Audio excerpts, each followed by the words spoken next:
Hey Hydrohaven family, today we're diving straight into practical soil care. Because as experienced gardeners know, take care of the soil, and in return it'll take care of your plants.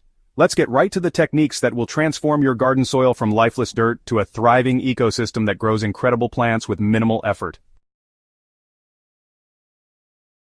Quick soil assessment. Know what you're working with. Before making improvements, perform these 3 simple tests that take less than 10 minutes. First, try the squeeze test. Grab a handful of slightly moist soil and squeeze it. If it holds its shape but crumbles when poked, you have loamy soil, which is ideal. If it forms a tight ball that doesn't break apart easily, you have clay-heavy soil. If it falls apart immediately, you have sandy soil. Next, check your drainage. Dig a hole 12 inches deep and wide, then fill it with water and let it drain completely. Refill and time how long it takes to drain. Faster means your soil is too sandy. Slower indicates problematic clay soil that needs attention. Finally, assess your soil life with a simple worm count. Dig up 1 cubic foot of soil and count the earthworms. Finding 5 to 10 worms indicates decent soil life. More is better. Few or no worms signals poor soil biology that needs immediate attention. These 3 tests give you crucial information about what your soil needs most. Let's look at hands-on projects you can implement immediately to revitalize struggling soil, starting with sheet mulching, also called lasagna gardening. This method creates new soil right on top of old, poor soil without digging. Let's look at hands-on projects you can implement immediately to revitalize struggling soil, starting with sheet mulching, also called lasagna gardening. This method creates new soil right on top of old, poor soil without digging. Begin by mowing any existing vegetation as low as possible, then cover the entire area with overlapping cardboard or several sheets of newspaper, wetting as you go to prevent it from blowing away. Apply a 2-inch layer of compost directly on top of the cardboard, followed by a 3-inch layer of organic material like leaves, straw, or grass clippings. Add another 2-inch layer of compost, then top with 3 inches of mulch, such as wood chips, straw, or shredded leaves. You can plant directly into this new bed by moving aside the mulch and making a pocket in the compost layers. The cardboard will decompose within a few months, and you'll have created rich, living soil without breaking your back digging. For severely depleted soil that needs immediate help, try this emergency soil revival mixture in your planting holes.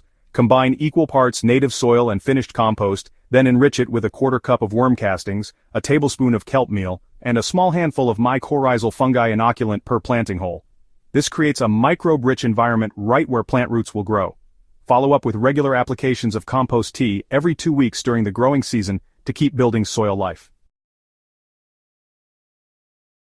Speaking of compost tea, this liquid gold delivers billions of beneficial microorganisms to your soil. Fill a 5-gallon bucket with non-chlorinated water. Let tap water sit 24 hours to remove chlorine. Place 2 cups of finished compost in a mesh bag such as an old pillowcase and hang it in the water like a giant tea bag. Add 2 tablespoons of unsulfured molasses to feed the microorganisms, then aerate the mixture with an aquarium pump for 24 to 48 hours. Apply this living brew directly to the soil around your plants, using about 1 gallon per 10 square feet of garden space. The microbes will immediately begin improving your soil structure and nutrient cycling. Speaking of compost tea, this liquid gold delivers billions of beneficial microorganisms to your soil. Fill a 5-gallon bucket with non-chlorinated water. Just let tap water sit for 24 hours to remove chlorine. Place 2 cups of finished compost in a mesh bag such as an old pillowcase, and hang it in the water like a giant tea bag. Add 2 tablespoons of unsulfured molasses to feed the microorganisms, then aerate the mixture with an aquarium pump for 24 to 48 hours. Apply this living brew directly to the soil around your plants, using about 1 gallon per 10 square feet of garden space. The microbes will immediately begin improving your soil structure and nutrient cycling. Clay soil can be particularly challenging, but with the right approach, you can transform it within a single growing season. Focus on adding coarse organic matter rather than fine materials. Partially decomposed leaves, straw, and coarse compost work better than fully finished compost alone because they create air spaces as they break down. Apply a 3-inch layer to the surface, and gently incorporate it into the top few inches only. Deep digging often makes clay compaction worse. Gypsum can be incredibly effective for breaking up clay soil, particularly if your soil test indicates high sodium levels.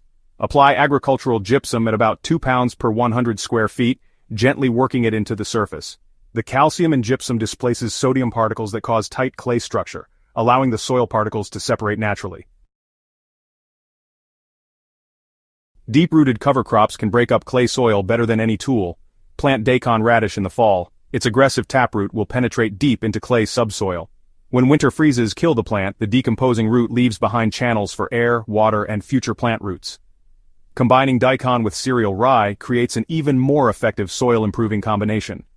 Cut the rye before it sets seed in spring, leaving the roots in place and using the tops as mulch.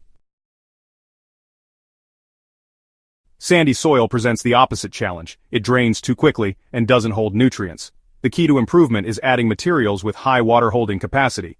Aged compost works wonders in sandy soil, but even better is a specific type of compost made primarily from deciduous leaves, which contains humic acids that dramatically improve sandy soil's ability to hold both water and nutrients. Sandy soil presents the opposite challenge. It drains too quickly and doesn't hold nutrients. The key to improvement is adding materials with high water-holding capacity.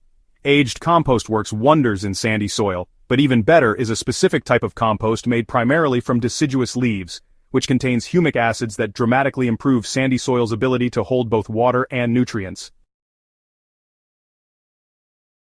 Coconut coir has become a favorite amendment for sandy soils because it holds up to 10 times its weight in water while providing structure that doesn't compact. Hydrate dried coir with water according to package directions, then mix thoroughly into your sandy soil at a ratio of about 1 part coir to 3 parts soil. Unlike peat moss, coir is sustainable and pH neutral, making it ideal for most garden plants. Regardless of your soil type, the key to long-term improvement is fostering abundant soil life. These microorganisms do the real work of creating soil structure and nutrient availability.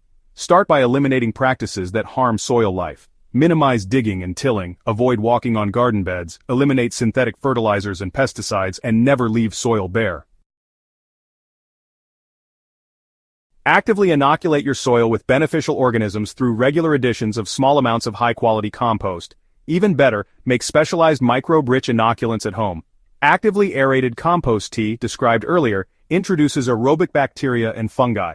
For fungal dominance, particularly important for trees and shrubs, make fungal-dominant compost by combining hardwood chips, fallen leaves, and a small amount of high-nitrogen material like coffee grounds, keeping it moderately moist for 6 to 12 months. The wisdom captured in the phrase, "take care of the soil, and in return it'll take care of your plants," represents the fundamental partnership between gardeners and the living earth. As you implement these practical strategies, you'll begin to see your garden not as a collection of individual plants, but as an integrated ecosystem with soil at its heart. The wisdom captured in the phrase, "take care of the soil, and in return it'll take care of your plants," represents the fundamental partnership between gardeners and the living earth. As you implement these practical strategies, you'll begin to see your garden not as a collection of individual plants, but as an integrated ecosystem with soil at its heart. The most encouraging aspect of soil improvement is that every positive action yields benefits that compound over time. Each season of care builds upon the last, creating increasingly resilient fertile ground that produces healthier plants with fewer inputs and interventions from you. Your garden becomes more drought-resistant, naturally repels pests and diseases, and produces increasingly nutrient-dense harvests. I invite you to begin your soil stewardship journey today with one simple action, perhaps applying compost, starting a worm bin, or protecting bare soil with mulch. Share your soil successes and challenges in the comments below. Our Hydrohaven community learns from each other's experiences. If you found this guide helpful, please subscribe to our channel for more practical gardening wisdom and share this video with fellow gardeners who might benefit. Remember, when we build healthy soil together, we build a more sustainable future for generations to come. Until next time, happy gardening.